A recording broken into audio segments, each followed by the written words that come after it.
Assim como estão os mesmos, curvem a cabeça, vamos estar fazendo um momento de oração, pedindo que o Espírito Santo... Eu quero pedir para a missionária que está nos dirigindo numa oração de preparação para esse estudo. Eterno poderoso Pai, nós queremos te agradecer por esse sol brilhando lá fora, te agradecer por essa manhã que nos reunimos na tua casa, te agradecer, ó Pai, pelo ar que respiramos, pelo alimento da tua palavra. Em nome do Senhor Jesus, que o Senhor venha abrir nosso entendimento para entender as Escrituras e nos dar a revelação do ensinamento da tua Escritura Sagrada. Em nome de Jesus, teu Santo Espírito venha revelar Espírito e vida por detrás da letra. E em nome do Senhor Jesus, que não seja o pastor Adanelson falando, mas o Espírito Santo falando conosco através dele. Nós oramos, ó Pai, em nome do teu Filho, nosso Salvador, Jesus Cristo. Amém. Amém. Amém. Glória a Deus. Queridos e queridas, a gente está fazendo um estudo sobre Natal. No primeiro domingo de dezembro, a gente fez o estudo aqui dessa revista, a revista Em Marcha, do título Raízes da Nossa Fé, a lição 23, né, que foi visto, a lição 23, que é da página 94, o Advento do Messias, tempo de espera e alegria. Né? No primeiro domingo de dezembro, primeiro domingo do Advento, a gente fez esse estudo. E também a igreja está sendo desafiada a fazer a leitura de um capítulo do Evangelho de Lucas por dia. Hoje, né, nós estamos lendo o capítulo 22, porque é um presente que a gente quer dar para Jesus, né, de estar com Ele presente. Né? E depois a gente está fazendo a leitura, o estudo sobre o nascimento do Messias, baseado nessa apostila do Distrito Missões 2, que foi ministrado no Distrito Missões 2 da Igreja Metodista durante o ano de 2015, 2016, 2017, que traz sobre aspectos bíblicos do nascimento do Messias. Quero mostrar aqui para vocês aqui as referências bíblicas que nós estamos usando, as principais. Pode ter outras também, se vocês quiserem podem anotar. Isaías capítulo 9, do versículo 1 ao 7, Mateus, todo o capítulo 1, capítulo 2 e capítulo 3, Lucas, todo o capítulo 1 e todo o capítulo 2, e Filipenses, capítulo 2, do versículo 6 ao versículo 11. Na aula passada, a gente estava vendo sobre as profecias, né? Que a palavra Jesus é uma tradução de Yeshua. Ye quer dizer um diminutivo do nome de Deus. E Shua, em hebraico, quer dizer salvação. Então, Yeshua quer dizer Jesus salva. Por isso que quando o anjo Gabriel disse a Maria, será chamado de Jesus, porque salvará o seu povo dos seus pecados, está se referindo a isso.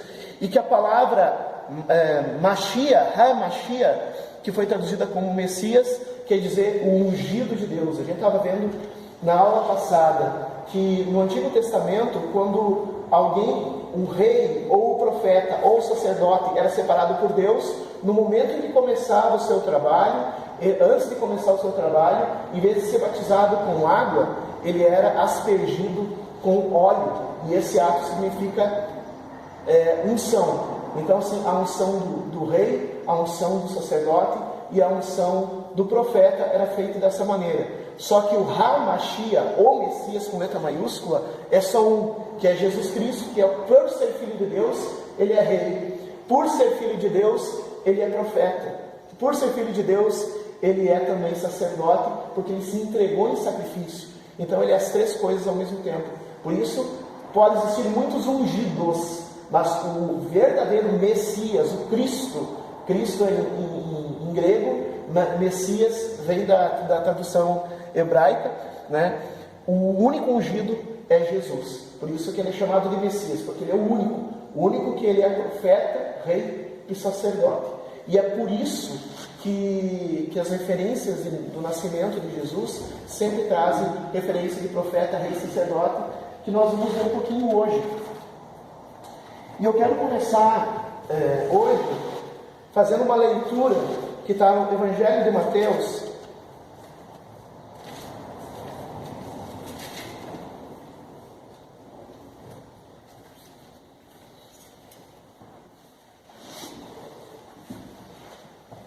Mateus capítulo 2 é uma das referências, né? Mateus capítulo 1, 2 e 3 faz parte do nosso corpo de estudos, porque eu quero ainda encerrar o que foi falado na semana passada sobre Jesus ser sacerdote, o Messias ser sacerdote, rei e profeta.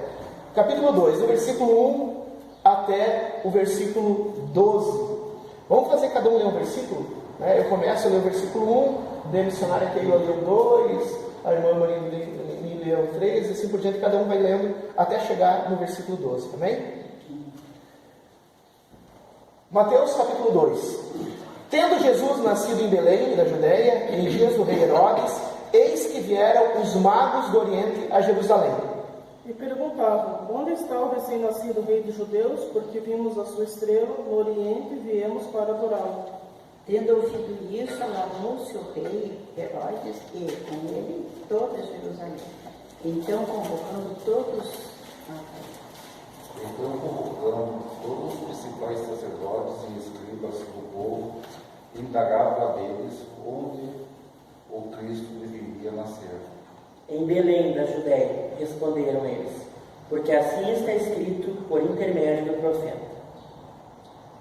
E tu, Belém, terra de Judá, não és do modo algum, a menor entre as principais de Judá, porque de ti sairá o dia que há de apacentar o meu povo Israel. Com isto, Herodes, tendo chamado secretamente os magos, inquiriu eles com precisão quanto ao tempo em que a estrela apareceu.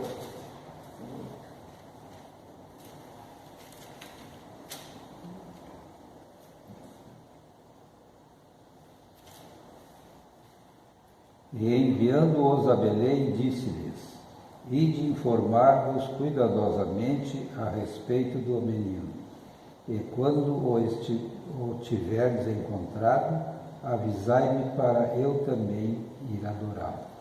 Depois de ouvirem o rei, partiram, e eis que a estrela que viram no Oriente os precedia, até que chegando parou sobre onde estava o menino. E vendo eles a estrela, alegraram-se com grande e intenso júbilo.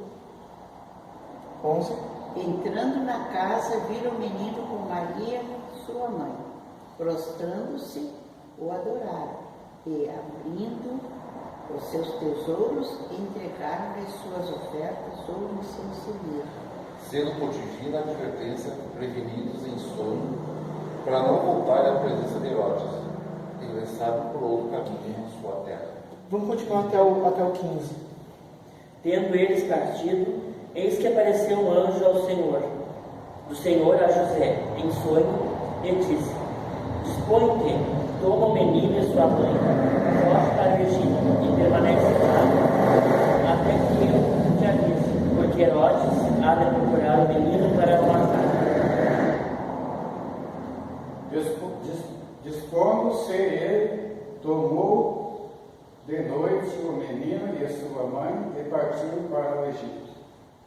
E lá ficou até a morte de Herodes, para que se cumprisse o que fora dito pelo Senhor, por intermédio do profeta: do Egito chamei meu filho.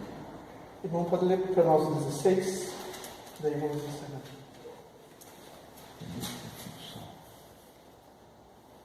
Então, Helena.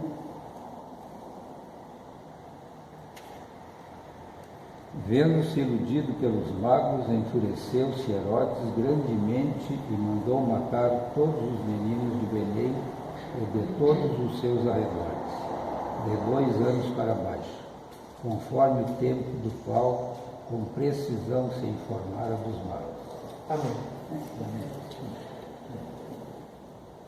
Horrível, né? Mas eu quero mostrar algumas coisas que a gente está acostumado a ver E a gente está acostumado a fazer a diferença entre a palavra e a tradição. A gente tem a tradição não é ruim, mas a gente sempre tem que confirmar a tradição pela palavra. A tradição que não for confirmada pela palavra não deve ser uma tradição tão importante assim. A primeira coisa que eu quero perguntar para vocês sobre esse tema, que nós acabamos de ler, do capítulo Mateus, capítulo 2, do versículo 1 ao 16.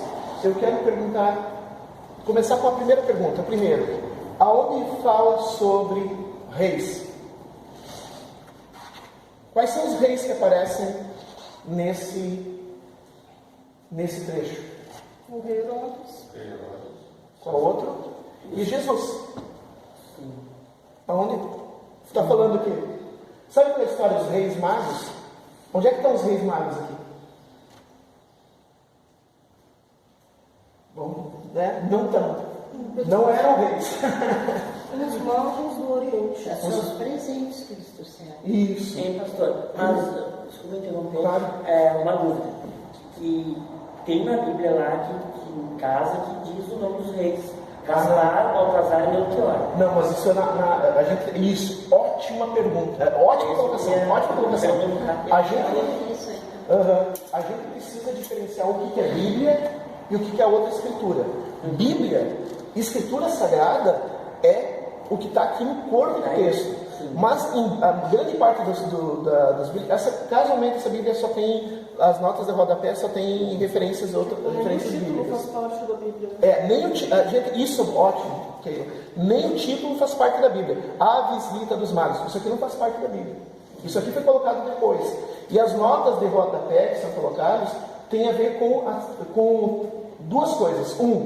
São explicações de teólogos a respeito daquele trecho, e são também referências de tradição a respeito daquele trecho. Não é escritura sagrada. A escritura sagrada é só o miolo do que está aqui. Nem o texto, nem o título é escritura sagrada, né? Aliás, vocês que já me conhecem há 1 ano e 6 meses, vocês devem ter notado que jamais eu falo o título, né? Eu não falo o título. Por quê? Porque eu estou aqui para pregar a Escritura Sagrada. A Escritura Sagrada é o miolo. É do versículo 1 ao versículo 16, sem os títulos. Isso é Escritura Sagrada. Então aquele nome, Baltazar, Melchior, não sei o quê, são tradições.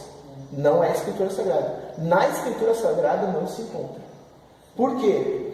Porque E a outra coisa, a segunda pergunta. Então a primeira pergunta, não foi rei, já vou explicar. Se não são reis, o que eles são? Né? O que eles são, então? Segunda pergunta, aonde está o número 3 de 3 reis magos? Está falando dos magos. Isso, está dizendo assim. E perguntar. É que são 3 presentes, como são 3 presentes, são 3 magos. Só que na verdade, assim, não foi 3 caixinhas, uma caixinha. Incenso, ouro, incenso e mirra. Não foi uma caixinha de ouro, uma caixinha de incenso. É exatamente isso, né? A ideia de 3. Quando na Bíblia, a gente tem que entender, né? Isso a gente viu em outubro, quando a gente estudou o livro de Apocalipse, né? E eu estava explicando que a Bíblia tem que ser lida no formato bíblico.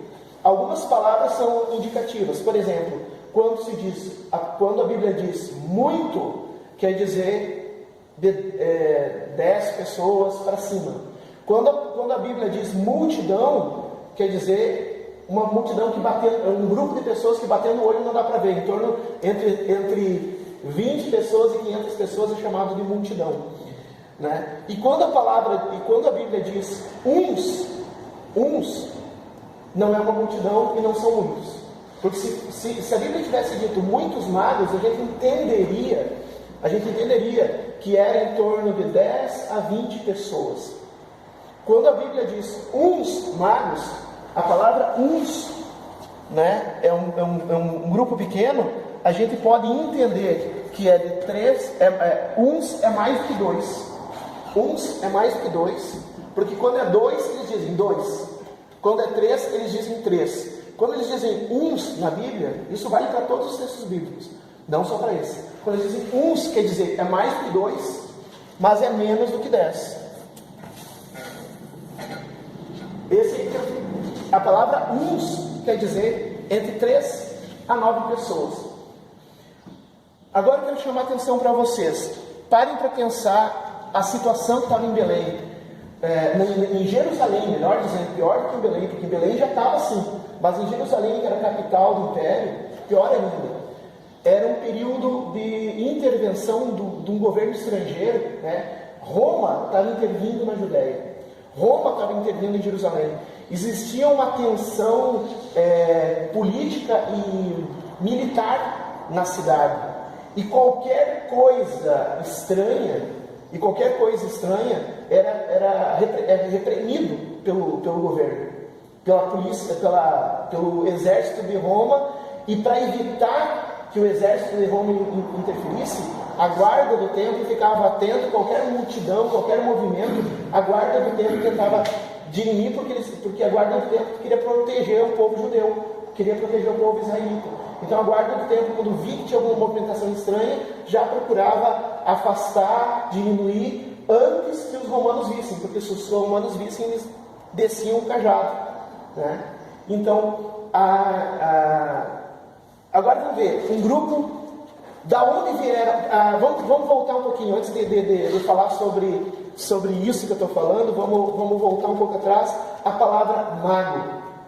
O que é mago? Acho que todo mundo sabe, mas é bom falar. Entre o povo hebreu, quando a pessoa entendia de medicina, quando a pessoa entendia de filosofia, quando a pessoa entendia de conhecimentos gerais, de ciências, ela era chamada de Rohan, ou como foi traduzido, eclesiástico. Ele era chamado de sábio. A tradução mais próxima, sábio. Então, assim, mas isso é para o povo hebreu. O povo hebreu chamava os cientistas de sábios. Como os pagãos, os não hebreus, os gentios chamavam os cientistas? Magos. Como Daniel era um hebreu, né? O profeta Daniel era um hebreu, mas ele não morava junto com os hebreus. O profeta Daniel, ele era prisioneiro na Babilônia. Mas sabe como Daniel era chamado pelos babilônios? Mestre dos magos. Para o povo hebreu, ele estava sendo insultado, né? Mestre dos magos, como assim? Um profeta de Deus sendo chamado de feiticeiro? Mas para o povo, como Daniel era muito inteligente, e como Daniel tinha contato com Deus, com o Espírito Santo, e tinha visões, eles entendiam aquilo como feitiçaria. Eles chamavam, os homens de ciência eram chamados de magos. Então, quem eram esses 3 magos? Primeiro, eram cientistas. Segundo, não eram qualquer cientistas. Eles eram alguém que estavam representando reinos. Eles eram embaixadores. Eles não eram reis. Eles eram embaixadores em nome dos reis. E eles estavam vindo do Oriente. O Oriente quer dizer além da Palestina. Como é que se viaja do Oriente além da Palestina? Com dromedário. São dias e dias e dias e dias no deserto. Agora eu pergunto para vocês, será que eles estavam sozinhos? É possível 3 homens sozinhos cruzarem o deserto do Saara e chegar à Palestina? Provavelmente vieram uma caravana. Eles vieram numa caravana, porque era assim que eles vieram. E quando eles chegaram, olha o versículo 3. Oi? É do Oriente, para lá, para o outro lado, perdão. Provavelmente assim como é que é tem razão. Não é o Saara, mas assim a região desértica para lá mais para perto da Europa, chegando. Tem uma tradição que diz até, estou contando aqui algumas coisas, alguns fatos, né, que eu estudei em diversas escrituras, que cada um era uma cor. Tinha um que representava os povos negros, o outro tinha o cabelo bem amarelo, a barba bem amarela, representava os povos nórdicos, e o outro era pele branca e cabelo escuro, que usava tipo elas É uma tradição, assim, para dizer. Tradições, assim, É uma tradição. Deveria conhecer muito o deserto, para acertar o caminho também. Sim. E tudo foi se juntando, né? As coisas, daí as pessoas. Mas olhem para nós, vem para nós o versículo 3. Tendo ouvido isso, alarmou-se o rei Herodes e com ele toda a Jerusalém. Eu vou falar de novo. Ouvindo isso, alarmou-se o rei Herodes e com ela toda a Jerusalém. Tá, chega eu, o Lucas e o Jair lá em Santa Cruz e começo a perguntar, onde é que nasceu, onde é que está o prefeito, onde é que está o prefeito? Só nós três. Será que isso vai alarmar Santa Cruz? Por que Jerusalém e o rei Herodes ficaram preocupados? Porque essas três pessoas eram embaixadores, eram ricos pela forma de se vestir e estavam cercados por um pequeno pelotão, acompanhando eles. Era assim, o que ela... Por exemplo, estavam carregando ouro. Quem que era louco de viajar carregando ouro sem uma escolta? Ah, pois é. Né? Então, Sim, assim, conhecer o deserto. a preocupação de Herodes é que esses três, com esse pelotão que estava escoltando eles, a preocupação de Herodes é que eles iam derrubar o rei Herodes. Quem é que coloca Chegou... mala de ouro no porta-malas de um carro se não tiver uma escolta atrás? Então, assim, a preocupação do rei Herodes é: opa, esses três vieram organizar uma rebelião para me derrubar. Essa foi a preocupação. E o povo de Jerusalém, a preocupação é assim: esses rebeldes vão atrair a atenção dos romanos. Esses rebeldes vão atrair a atenção dos romanos. Todo mundo ficou preocupado. Por que ficou preocupado? Não era porque eram três gatinhos pingados. No caso, se fosse tu, Jair e o Lucas chegar em Santa Cruz atrás do prefeito, não ia chamar a atenção da cidade. Agora, se tivesse uma escolta de soldado em roda de vocês, ia chamar a atenção. Sim, imagina agora. Tinha um exército, né? Isso. Eles tinham um exército. É um pelotãozinho, né? Uns 20 soldados. Né? Mas, Outra coisa, Herodes era Não, Herodes acabava, né? Herodes era isso, fala de novo.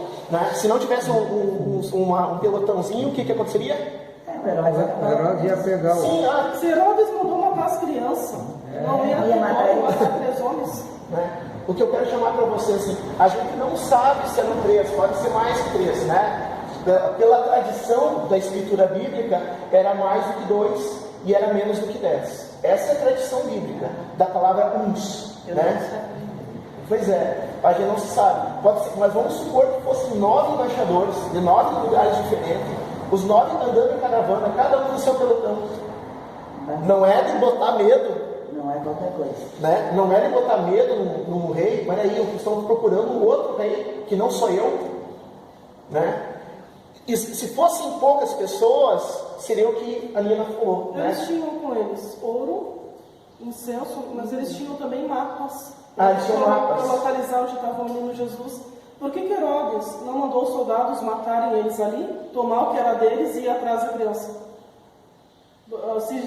Provavelmente eles tinham soldados que podiam lutar com os soldados Herodes. Exato. Então se Herodes não ia... Isso. E eu poder exigir alguma guerra entre dois reis. E surgiu também a curiosidade dele como rei, saber por que aquela caravana tão importante estava se aproximando, né? Sim. E aí vem a segunda. Era governador do Império Romano, né?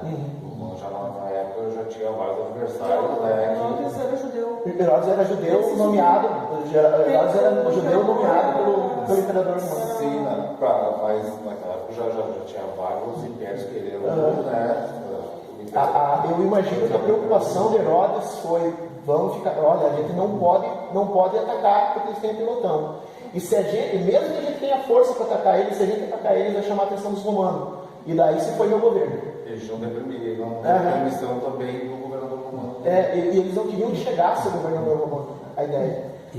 E pensando de uma forma geral assim, Herodes também não sabia se aqueles pelotão que esses homens traziam, se não era a ponta de lança de um grande exército. Sim, ele não sabia de que... Porque geralmente quando vai, perfeito, que quando se vai declarar guerra, se manda um embaixador na frente.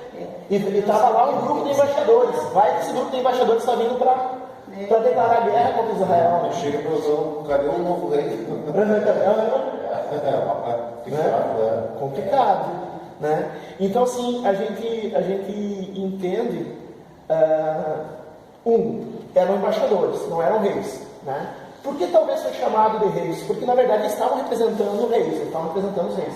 Não se sabe quantos são, se sabe que era mais que 2, se sabe que era menos que 10, porque se fosse mais que 10, eles chamariam muitos, né? Só que o que chama atenção é que esses magos, que eram na verdade cientistas, eles conheciam as profecias.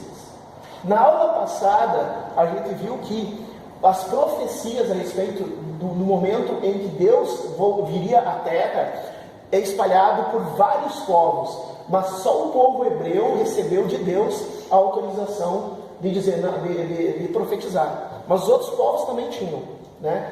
Eu indico para quem quiser ler, é uma leitura bem interessante, mas é uma leitura assim, é uma leitura profunda. É o Fator Melquisedeque, esse livro. E esse livro fala justamente disso. O Fator Melquisedeque fala sobre as profecias sobre Jesus nos outros povos. O meu nome? Fator Melquisedeque. Né? Eu posso colocar no grupo da igreja se vocês se interessarem. Pois então, esses reis, aliás, esses embaixadores, cientistas...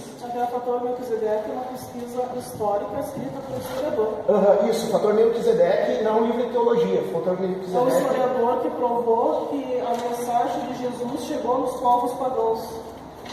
Mas esses caras, eles tinham duas coisas, né? Eles tinham muita sabedoria, né? Muito estudo, sim. E eles eram ungidos, né? Tinha o Espírito Santo, então sim. Não tinha para ninguém, né? Verdade. Eles estavam completos. Lá na Babilônia, chamavam os sábios de magos. Daniel morou na Babilônia. Os judeus foram presos à Babilônia. Talvez quando os judeus foram cativeiros para a Babilônia, os babilônios tiveram acesso às escrituras, às profecias de Isaías. Até como Daniel era chamado de mestre dos magos, quer dizer que ele dava aula para os outros magos. E o que Daniel era? Daniel era um profeta de Deus. Então, que aula que ele dava? Né? Ele não dava aula de feitiçaria, ele dava aula de Bíblia para os outros magos. Né? Então, eles tinham acesso à Torá, eles tinham acesso ao que nós conhecemos como Velho Testamento. Senão eles não iam se preocupar em ir atrás do menino que nasceu. Quer ver uma coisa assim, que também está na Bíblia. Mas antes, vamos continuar aqui com a versículo 5. Em Belém da Judéia responderam eles, porque está escrito por intermédio do profeta: E tu, Belém, terra de Judá, não és de modo algum menor entre os principais de Judá, porque de ti sairá o guia que há de apacentar o meu povo Israel. Então, assim, primeiro eles chamaram esses embaixadores, né? Que eram mais de 2, menos de 10. Chamaram esses embaixadores.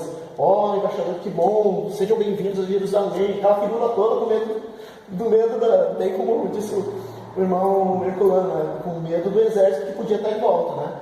Bem-vindos a Jerusalém, o que vocês fazem aqui? A gente veio visitar o rei, mas que rei? Estou falando, o rei profetizado que nasceu. Tá bom. Daí, ligeiro Herodes vai para os sacerdotes e para os profetas e pergunta: escuta, vocês que estudam as escrituras, os doutores da lei, né? De que profeta, que rei é esse que está falando que ia nascer? Segundo, daí, aonde eles vão procurar? Eles vão procurar em Isaías, eles vão procurar em Zacarias, eles vão procurar nos profetas para tentar descobrir aonde o Messias ia nascer. Né? Deve ser em Belém. Né? E realmente foi em Belém que Jesus tinha nascido. Né? Mais uma vez, o que estava acontecendo ali, o rei Herodes estava tendo o privilégio de ver a profecia se cumprindo na frente dele. Ele estudava as profecias desde os 12 anos de idade, ele estudava as profecias completas todo sábado. E agora ele estava vendo a profecia se cumprir e não entendeu. Ele ficou com medo da profecia. Então, assim, às vezes a gente está vendo as profecias se cumprirem, e em vez de a gente se adequar à profecia ficando do lado de Deus, a gente fica com medo, né? Claro que não chegamos a fazer que nem o Herodes fez, né? De mandar matar crianças, mas a gente foge da profecia. Meu irmão, minha irmã, é um privilégio ver as profecias se cumprindo. A gente tem que se sentir feliz quando vê a profecia se cumprindo, né? E tem uma profecia que não se cumpriu ainda, e que talvez nós vamos ver. A profecia que não se cumpriu, a profecia que Herodes estava vendo é a encarnação de Deus, o Filho de Deus se tornando um ser humano, o Filho de Deus se tornando Emanuel. Essa profecia Herodes viu se cumprindo e fugiu da profecia. Tem uma segunda profecia que está para se cumprir, a volta desse mesmo Filho de Deus. Ele está para vir. Advento, mais importante do que ficar... Claro, a gente pode enfeitar a casa, a gente pode chamar os amigos, pode mandar cartão de Natal para todo mundo, tudo isso faz parte do Advento. Mas o mais importante é a gente se lembrar que, de fato, na verdade, nós estamos no Advento mesmo. Nós estamos no Advento da segunda vinda. A gente não sabe quando, mas Jesus vai voltar, porque só falta essa profecia se cumprir. Bom, vamos lá. E os magos estão aí dizendo, né, pastor? Uhum. E os magos estão dizendo. Então, isso, né? O que era chamado de profeta, doutor da lei, hoje é chamado de pastor, mas é a mesma função. É a mesma função. Né? O que era chamado de psicólogo, o que hoje é chamado de psicólogo, naquela época era chamado de mago. Mas vamos lá. Na antiguidade não existia como hoje o conceito de ciência, as pessoas estudavam muito na época, eram chamados de sábios, e nos povos não hebreus eram chamados de magos. A Bíblia nos relata que os magos vindo do Oriente, né, longe de Israel, vieram atrás do recém-nascido.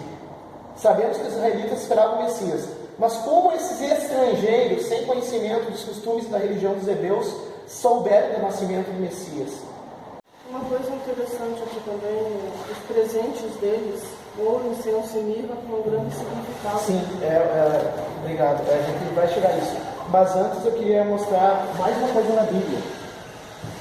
O que a gente vê no presépio é um símbolo, né, que foi criado por Francisco de Assis, e é um símbolo bem interessante, bem didático. Nós, da Igreja Metodista, a gente não costuma usar o presépio, os luteranos usam, os católicos usam, né, e a gente não costuma usar, mas é um símbolo didático bem interessante. Mas o que a gente coloca no presépio? Tá Jesus no presépio e os reis, os 3 reis magos vindo entregar os presentes para Jesus. Não é assim que a gente vê? Vamos dar uma olhada no versículo 11. Pedir para o irmão, pode ler para nós o versículo 11? Estou vendo. Entrando na casa, vendo o menino com Maria e sua mãe. Isso. Então, só essa parte sim. Entrando aonde? Na casa. Lá em Lucas fala que quem foi lá na estrebaria foram pastores, não fala nada de magos. Isso, bem lembrado. Quem foi na estrebaria, onde Jesus nasceu, foram os pastores. Peraí, então a Bíblia está se contradizendo? Jesus nasceu numa casa ou nasceu numa estrebaria? A resposta está um pouco mais Porque adiante. Mateus só fala de magos e não fala dos pastores, e Lucas fala de pastores e não fala dos magos. É uma contradição. Não é uma. Aí tá, as pessoas chamam isso de contradição, mas não é uma contradição. É que Lucas está falando de um aspecto, Lucas está falando do momento do nascimento. E Mateus está falando das coisas que aconteceram logo após o nascimento. Essa é a diferença. Não está fazendo uma repetição. Não está fazendo uma repetição. Ele está acrescentando a história. Ele está acrescentando a história. O que o outro disse está dito. Sim. Então assim, Lucas falou sobre a visita, a primeira visita que Jesus recebeu, que foram dos pastores. Mateus está falando de uma outra visita. De uma visita que aconteceu quando Jesus tinha 2 anos de idade. Sim, ele não está mais na estrebaria. Ele não estava na estrebaria. Não tinha. Se hoje já é difícil viajar com criança pequena, imagina há 2020 anos atrás. Aqui, As dificuldades. Isso. 16. Vendo-se iludido pelos magos, enfureceu-se Herodes grandemente, mandou matar todos os meninos de Belém e todos os arredores de 2 anos para baixo. Por que 2 anos? A resposta é Essa seria a idade que Jesus teria na época. conforme o tempo do qual com precisão se informaram os magos. Ele perguntou, mas que dá? Quando foi que esse menino nasceu? Quando? A idade. Herodes perguntou para os magos, para os embaixadores sábios, cientistas, quando foi que esse menino nasceu? E daí, olha, a estrela apareceu há em torno de 18 meses atrás, em torno de 2 anos atrás. Quando apareceu a estrela, a gente correu para Essa ver. faixa de idade. Isso. Por exemplo, a estrela sinalizou que Jesus nasceu. Quando eles viram a estrela, pronto, o menino nasceu. Eles se prepararam E daí eles pensaram assim, mas viajaram de camelo de um país para outro. Não iam chegar lá na noite que o neném nasceu. Para essa casa aí foi para onde levaram a mãe de Jesus, levou ele nos braços, e José foi com Maria levar esse menino. Quer ver uma coisa? Então aí Essa é a casa, então. Não é uma controvérsia, não é uma controvérsia, é uma complementação. Lucas está falando da noite que Jesus nasceu. Mateus está contando uma coisa que aconteceu quando Jesus tinha 2 anos. Já está grandinho. E assim, ó, idade que morreu. houve. não estava mais onde ele nasceu, então. Não tá. Porque assim, ó, por que Jesus nasceu numa estrebaria? Jesus nasceu numa estrebaria porque ele não tinha lugar na hospedagem. Mas agora, isso que eu estou falando. Uma criança que tem.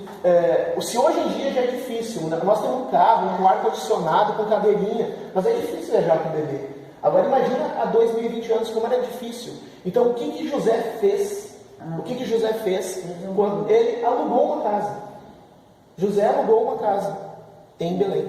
E foi para um lugar bom. E ficou lá, né? Até Jesus já ser grandinho para poder.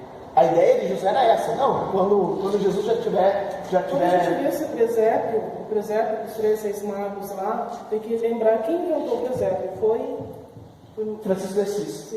Francisco. O No ano tempo de 600. Francisco de Assis, o povo não tinha acesso à Bíblia. Só os padres tinham acesso à Bíblia. E o povo era analfabeto. E ele inventou esses bonequinhos para ensinar os analfabetos e como é que foi. Era um recurso pedagógico, era um recurso didático. História, né? Sim, eles mostravam, e mais do que isso, ele fazia um teatro, que esse teatro foi conhecido como presépio vivo, em que ele representava as cenas, mas daí ele concentrava todas as cenas numa peça de teatro só. Com o passar do tempo, eles foram convertendo, e daí sabe como é que era? Eu vou representar. E não era com crianças que faziam isso, era com adultos. Eles sentavam no chão, todo mundo sentava no chão, e o padre, ou o frei, geralmente era frei, o padre não era o padre, ele pegava e usava. Olha, aqui está Maria, e os bonequinhos da Foi daí que nasceu. Era um recurso didático, era um recurso pedagógico, era uma forma de ensinar quem não sabia ler, para que eles visualizassem a cena.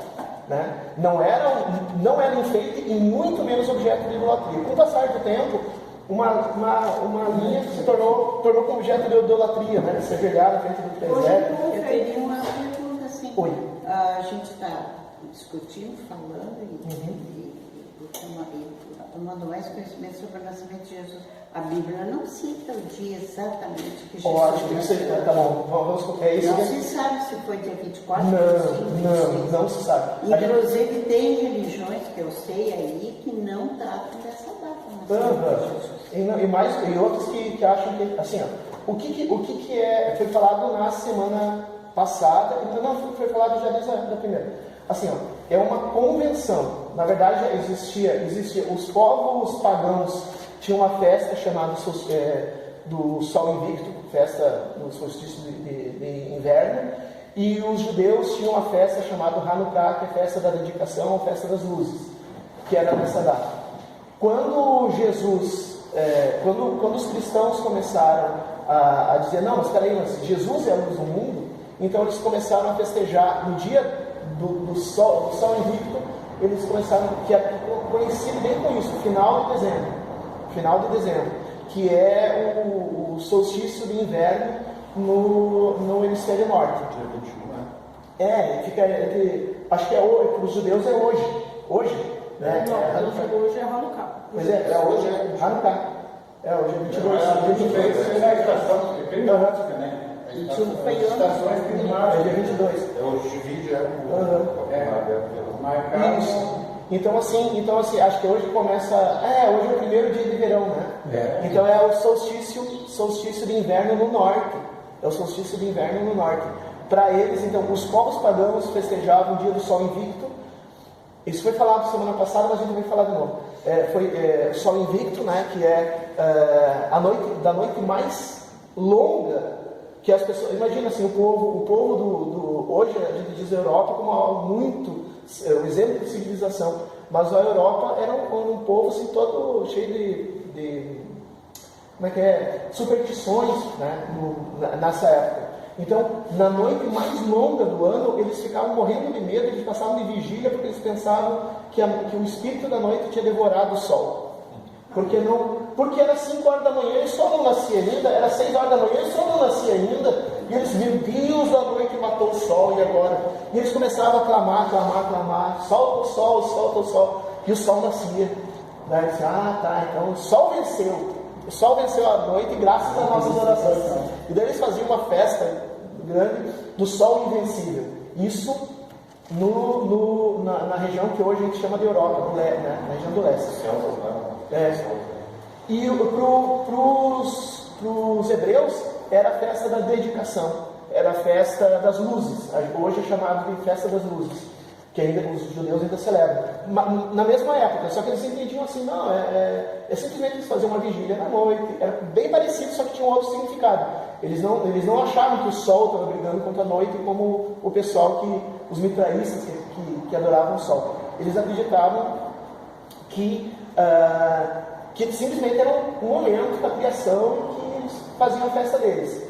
Só que quando eles entenderam, quando os cristãos entenderam que Jesus é o sol da justiça e que Jesus é a luz do mundo, eles disseram assim, e realmente, como bem falou a irmã Marieli, ninguém sabe a data em que Jesus nasceu. Alguns, e não existe concordância aqui, alguns, até eu brinco com essa afirmação de alguns teólogos, alguns estudiosos, eles acreditam que Jesus possa ter nascido porque os calendários diferentes, mas no nosso calendário atual, Jesus pode ter nascido entre final de setembro e início de outubro. Daí eu brinco, Jesus nasceu na semana farroupilha, bem que Jesus é gaúcho, né? Mas não sim, pois é. Mas não se sabe, ninguém sabe, não existe registro da data do nascimento de Jesus Cristo, não se tem registro, né? Então assim, é uma convenção. Então assim, se pegar assim, que ficar adorando o sol, coisa nenhuma, Jesus é o sol da justiça. Que ficar festa das luzes, Jesus é a luz do mundo, vamos celebrar Jesus na data de hoje. E ficou uma convenção muito antiga, mas é uma convenção antes da Igreja Católica, né? É uma convenção muito antiga. A Igreja Católica é uma religião antiga, mas a Igreja Católica surgiu lá pelo século do século IV para o século V, né? Mas celebrar Jesus junto com Hanukkah e junto com festa de São Invicto é uma tradição muito antiga. Mas realmente, não é dia 25, não é dia 24, a gente não sabe o dia que é. Tem gente que diz que é no final, que é mais ou menos no final de setembro, início de outubro, mas de fato, verdade, ninguém sabe. Tem gente que já me falou que foi conforme o calendário dos judeus. Isso, Hanukkah. Foi conforme o calendário dos judeus, né? Como foi. Mas na verdade, assim, porque existia duas grandes igrejas, né? A igreja de Jerusalém e a igreja de. Como é que é? Onde os discípulos são chamados cristãos. Antioquia. Existia duas grandes igrejas, a igreja de Jerusalém e a igreja de Antioquia. E a igreja de Antioquia usava o calendário grego. O calendário grego tinha a festa do solstício de inverno. E o calendário judaico tinha a festa de Hanukkah. Então, assim, em Jerusalém ficou por causa do Hanukkah. Em Antioquia ficou por causa do solstício de inverno. Mas ficou a data parecida, né? Na verdade, essa data tem uma variação entre dia 20 de dezembro e 6 de janeiro. É a variação em que os povos antigos celebravam o Natal. Eles celebravam o Natal mais ou menos nesse período, entre 20 de dezembro e 6 de janeiro, né? E com o passar do tempo, daí foi firmada a data 25 de dezembro no calendário, ficou 25, mas é uma convenção, tu tem razão, ninguém sabe, é uma convenção. E a tradição, o calendário foi mudado. Foi mudado também. Naquela época, eu não sei se na época que Jesus nasceu, já tinha mudado o calendário. Naquela época, no antigo, o dia não começava às 6, 7 da manhã. O dia começava às 6 horas da tarde. Que era quando Adão e Eva lá. No calendário no pôr do sol, aí já é. Das 6 horas da noite e em diante já era de dia. Sim. No calendário judeu a viração do dia se dá às 6 da tarde. Né? Pessoal, agora a gente vai entender também por que das luzes, por causa disso. As luzes vêm dessa tradição. Né? Colocar vela, colocar luzinha no Natal, enfeitar com luzinha, vem dessa tradição, tanto da tradição do Hanukkah quanto da tradição do Sol Invicto. E no capítulo 2, o pastor, em outro sentido figurado, tem a estrela do Oriente, né? Isso, a estrela. A estrela é essa. O que mostra que,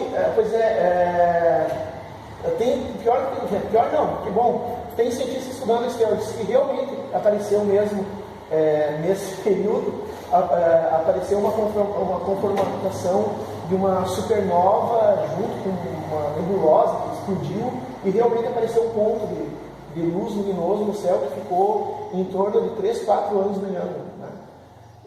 O pessoal começou a fazer pesquisa de mapa, correndo para trás. Isso que realmente apareceu uma estrela lá. Né? Então, essa estrela já estava nas escrituras antigas, então? Sim. Todas as escrituras antigas dizem que quando o Messias se manifestasse, haveria sinais no céu. Então, esses sábios...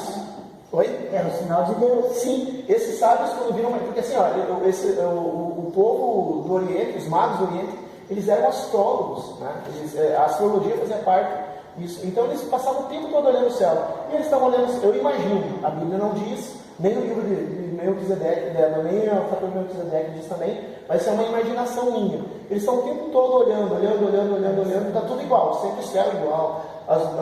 De repente, aparece uma estrela brilhando e eles ficam, opa, isso aqui é um sinal. Eles entenderam como um sinal. Né? O que é um milagre? Um milagre é uma coisa assim que não tem explicação, ou o milagre é o momento certo? Porque, na verdade, assim, se a gente estuda astronomia, eu gosto muito de ciência, né? Muito mesmo. A gente sabe que a estrela não apareceu, a estrela apareceu milhões de anos atrás. Aquela estrela apareceu milhões de anos atrás. Mas a luz daquela estrela chegou na região do Oriente Médio e brilhou no céu do Oriente Médio exatamente no preciso momento em que Jesus nasceu. Olha que coisa.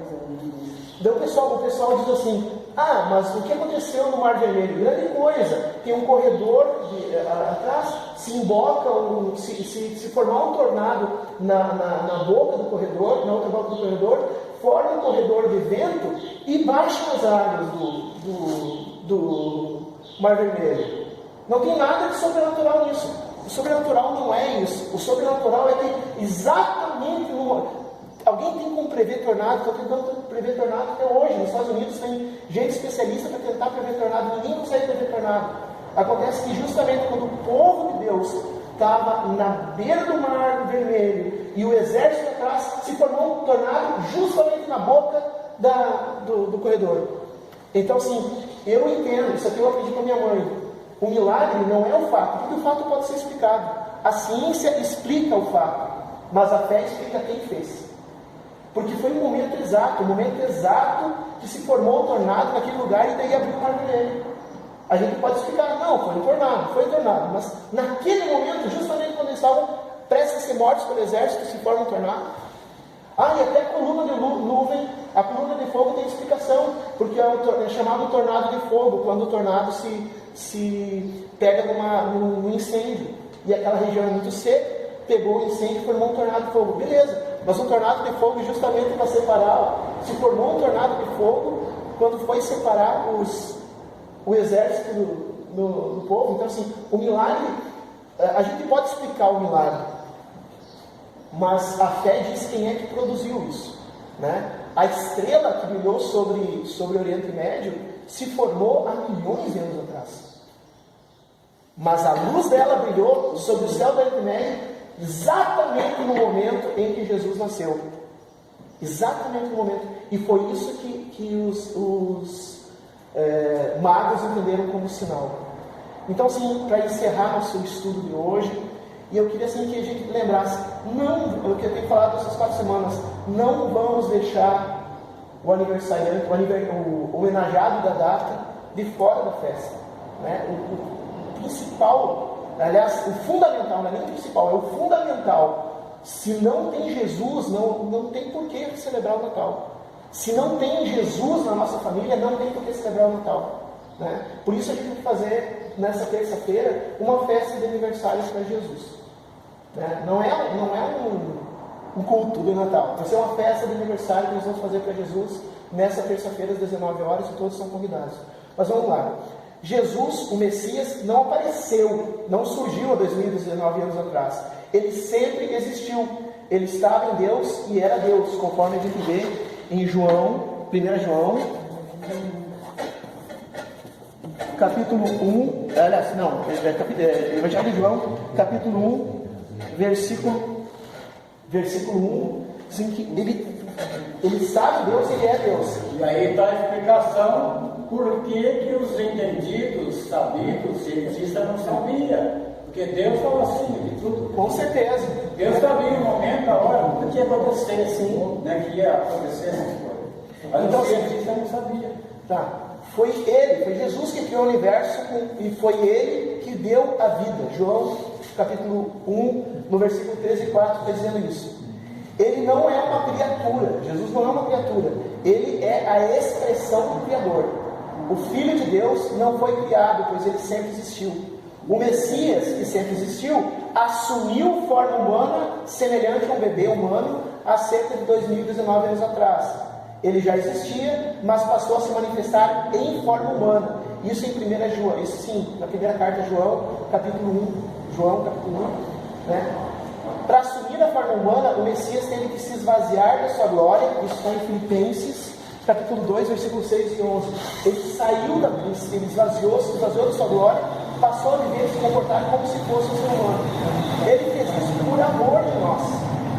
Ele fez isso por amor de nós, para que fosse possível sermos perdoados dos nossos pecados. Mas uma vez mais, tendo vencido a morte e ressuscitado, ele reassumiu sua forma gloriosa e vive e reina para sempre. Depois que ele ressuscitou, então essa história é o menino Jesus não existe. Ele existiu, né? Vamos orar que o menino Jesus abençoe ele. Não tem como, porque Jesus não é o menino Jesus. Jesus sempre existiu. Ele criou o mundo e acompanhou a humanidade século após século. Há cerca de 2019 anos atrás, ele assumiu a forma humana e veio pagar o preço de morte por nossos pecados. Romanos 13, 23 diz isso. Depois reassumiu junto ao trono de Deus e ele foi um menino, mas agora não é mais um menino. Ele assumiu a forma de Deus, ele é o leão da tribo de Judá.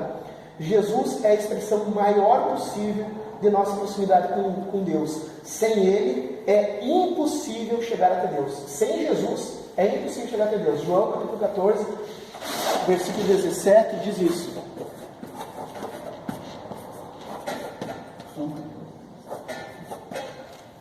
Sem ele é impossível. E ele é Deus conosco. Ele é Emmanuel. Ele é a presença de Deus no nosso meio. Ele é o mais perto que Deus pôde para que a gente pudesse ter acesso a ele. E o Natal é o momento de a gente, em família e como igreja, celebrar essa verdade. Jesus não é um espírito, Jesus não é uma lenda, né? Na aula passada eu estava falando, né? Mula sem cabeça, Saci Pererê, que Papai Noel é a mesma coisa.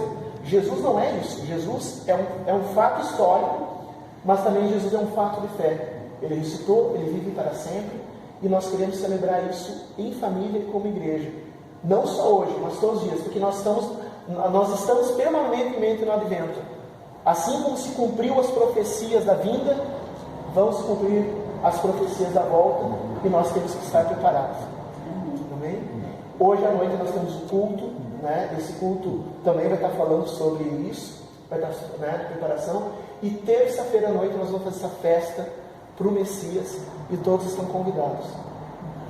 Semana passada eu falei, mas vou falar de novo, né, que a história das luzes, né, lembra isso, que Jesus é a luz do mundo, que é o sol da justiça. E por que a gente dá presentes? Isso é importante ensinar para as crianças. né? Porque Jesus diz em Mateus capítulo 25, versículo 40, tudo aquilo que tu fizer a um dos pequeninos irmãos, tanto bem quanto mal, é a mim que está fazendo.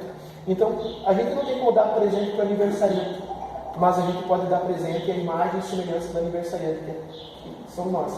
A gente não pode dar um abraço no aniversariante, homenageado da data, mas a gente pode dar um abraço na imagem e semelhança do homenageado, que é cada um de nós. Então é isso que a gente faz no Natal. Também dá de comer a quem tem fome, dá de beber a quem tem sede. Isso é no mesmo dá de caridade. É o mesmo. Só que, só uma perguntinha assim, curiosidade. O mundo inteiro comemora o dia 25? Parece que, se não me engano, hoje em dia o mundo cristão, né, que é 2/3 da população mundial, comemora o Natal. Mas, se não me engano, eu não tenho certeza, eu devo informar. Eu acho que os cristãos ortodoxos, celebram dia 15, 10 dias antes. dia 15? 10 dias Eu tinha pensado que era dia 6 de janeiro. Mas é alguma coisa assim. Mas assim, Tem muita religião que não comemora dia 25, que eu conheço. não, por exemplo, tem Testemunho de Jeová. Testemunho de Jeová, eles não comemoram. Chamado pagão, ou pagão. Não, mas não só isso. Existem religiões surgidas no século XIX que aboliram. Eles acreditam no calendário judeu. Os testemunhos de Jeová é um pouco mais complicado que isso, que na verdade eles fazem misturado, mas assim, são religiões que surgiram agora, surgiram no século XIX. Eu só não entendo os mormons, porque os mormons pregam que Jesus nasceu no dia 6 de abril, mas comemoram o Natal dia 25 de dezembro. Pois é, faz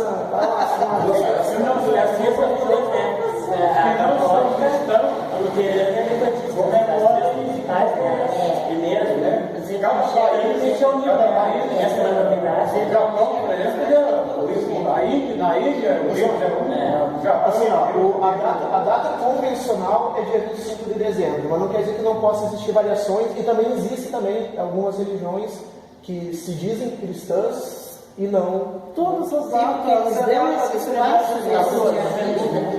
mas as cristãs mesmo registradas são a católica, o luterana e nós. Não tem várias, tem presbiterianas. Porque a gente tem a Semana da Unidade.